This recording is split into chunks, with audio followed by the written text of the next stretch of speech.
Hey guys, అందరికీ మన YouTube ఛానల్కి స్వాగతం సుస్వాగతం. ఈరోజైతే మీకు ఇన్వెస్టింగ్ గురించి, ఫైనాన్స్ గురించి చాలా సింపుల్గా అయితే చెప్పడం అయితే జరుగుతుంది. ఈరోజు మీకైతే ఇన్వెస్టింగ్ చేసేటప్పుడు కొన్ని గోల్డెన్ రూల్స్ అయితే ఉంటాయి కదా, దాంట్లో మెయిన్గా ఒక సబ్ టాపిక్ అయితే ఈరోజు చెప్పుకుందాం. దాని పేరే డైవర్సిఫికేషన్. మీరు స్టాక్ మార్కెట్ గురించి విని ఏదేదో ఆలోచించి మీ మనీ మొత్తం తీసుకెళ్ళి ఒక్క స్టాక్లో వేరే స్టాక్లో మీ ఇష్టం వచ్చినట్టు పెట్టకండి గైస్. అయితే ఇప్పుడు వినండి, స్టాక్ మార్కెట్లో అసలు డైవర్సిఫికేషన్ అంటే ఏంటో ఇప్పుడు తెలుసుకుందాం.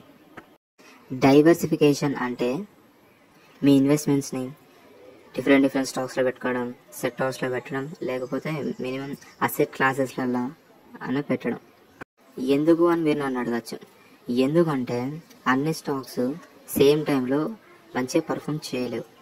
అయితే ఒక ఎగ్జాంపుల్ అయితే చూద్దాం. మీరు మీ ఒక టెక్ స్టాక్స్లో మాత్రమే మీ డబ్బులు ఇన్వెస్ట్ చేశారు అనుకుందాం.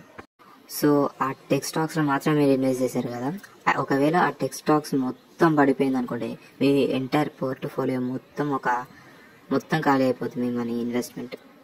ఒకవేళ ఒక టెక్ స్టాక్స్లో మాత్రమే కాకుండా మీ మనీని pharma, health, FMCG, energy stocks ఇలాంటి వేరే డిఫరెంట్ స్టాక్స్లో పెట్టినట్టయితే మాత్రం మీ పోర్ట్ఫోలియోలో మీ ఇన్వెస్ట్మెంట్ అంటే మీ డబ్బులు లాస్ కావు, అలాగే ప్రాఫిట్ కావు, మంచిగా బ్యాలెన్స్ ఉంటుంది. కొంచెం లాస్ వస్తుంది కానీ బాగా ప్రాఫిట్ వస్తుంది. డైవర్సిఫికేషన్ అంటే మీరు ఇన్వెస్ట్ చేసిన మనీ ఎక్కువ లాస్ కాకుండా బాగా ప్రాఫిట్ వచ్చేటట్టు జస్ట్ రిస్క్ మేనేజ్మెంట్లో మీకు బాగా ఉపయోగపడుతుంది. అంటే మీరు ఇన్వెస్ట్ చేస్తున్న మనీ అయితే మాత్రం బాగా లాస్ రాకుండా రిస్క్ తగ్గించి మంచి ప్రాఫిట్స్ తీసుకొస్తుంది అనమాట. దాన్నే డైవర్సిఫికేషన్ అంటారు. డైవర్సిఫికేషన్ అనేది మాత్రం అన్ప్రెడిక్టబుల్ అన్నట్టు. అన్ప్రెడిక్టబిలిటీ అంటే ఏ స్టాక్ ఎప్పుడు ఫాల్ అవుతుంది, ఎప్పుడు రైజ్ అవుతుందో మనందరం ఎవరం ప్రెడిక్ట్ చేయలేం. ఈ డైవర్సిఫికేషన్ యూజ్ చేయడం వల్ల మన మనీ అయితే మనం సేవ్ చేసుకోవచ్చు అనమాట. మనం చూస్తే మాత్రం పెద్ద బెస్ట్ ఇన్వెస్టర్స్ కూడా వాళ్ళ స్టాక్స్లో ఇన్వెస్ట్ చేసిన డబ్బులు డైవర్సిఫై చేసుకుంటారు. ఇప్పుడు వారెన్ బఫెట్ అతనికి ఒక స్టాక్ మార్కెట్ మాత్రమే కాదు, ఇంకా అక్రాస్ చాలా ఇండస్ట్రీస్ అయితే సొంతం చేసుకున్నాడు అనమాట. మీ డబ్బులు మీరు ఇన్వెస్ట్ చేయాలనుకుంటే ఒక స్టాక్ మార్కెట్ మాత్రమే మార్గం కాదు, ఇంకా చాలా మార్గాలు అయితే ఉన్నాయన్నమాట. ఆన్లైన్లో ఇంకా mutual funds, gold, real estate, even బాండ్స్లో కూడా మీ మనీ అయితే మీరు ఇన్వెస్ట్ చేయొచ్చు.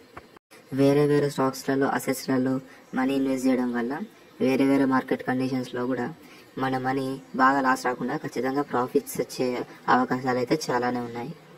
మీరు ఇన్వెస్ట్ చేసిన మనీలో ఉన్న పోర్ట్ఫోలియో ఒక మంచిగా డైవర్సిఫైడ్గా మీ పోర్ట్ఫోలియో అయితే చేసుకుంటే మాత్రం మీరు ఇన్వెస్ట్ చేసిన మనీ ఒక లాంగ్ టర్మ్గా ఫైనాన్షియల్ గోల్స్ మంచిగా సేఫ్గా ఉంటాయి, స్టడీగా ఉంటాయి అన్నమాట.